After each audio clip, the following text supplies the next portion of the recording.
ជំរាបសួរ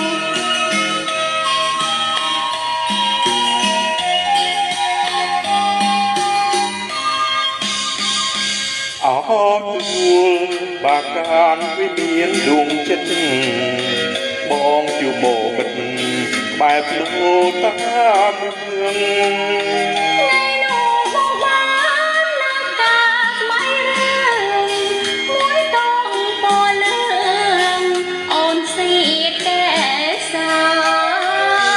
គ្រានោះចិត្ត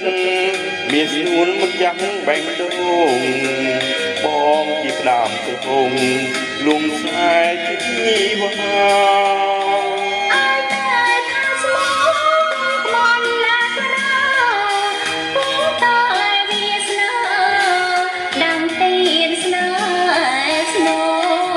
កំពុងសង្ឃឹម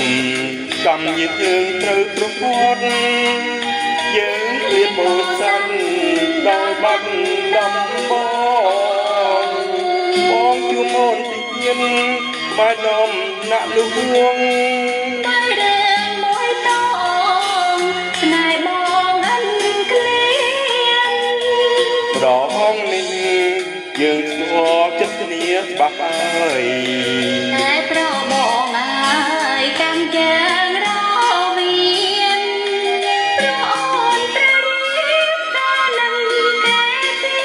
ម្ដាយអូនច្រែកទៀតឲ្យយើងតែបង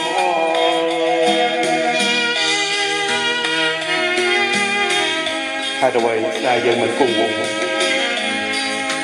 ព្រោះដោយសារម្ដាយអូនគាត់ចេះបៀតបៀនរឿងយើងរហូតធ្វើយើងនៅមិនបានសុខកិច្ចវាពីខេត្តមួយទៅខេត្តមួយ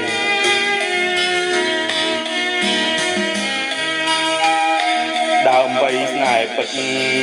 យើងនាំគ្នាឆ្លងពីបាត់ដំបងទៅរនតំណាំងមនល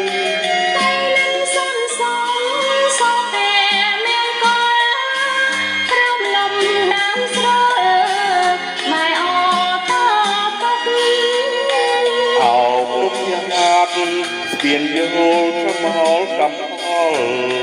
នឹងដល់អនុសាវរីយ៍បីស្រុកស្បៃរៀងបងហើយតទៅថ្ងៃមុខ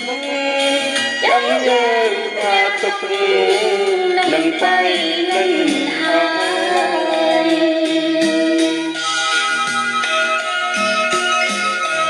សូមអរគុណដែលជួយតាមដាន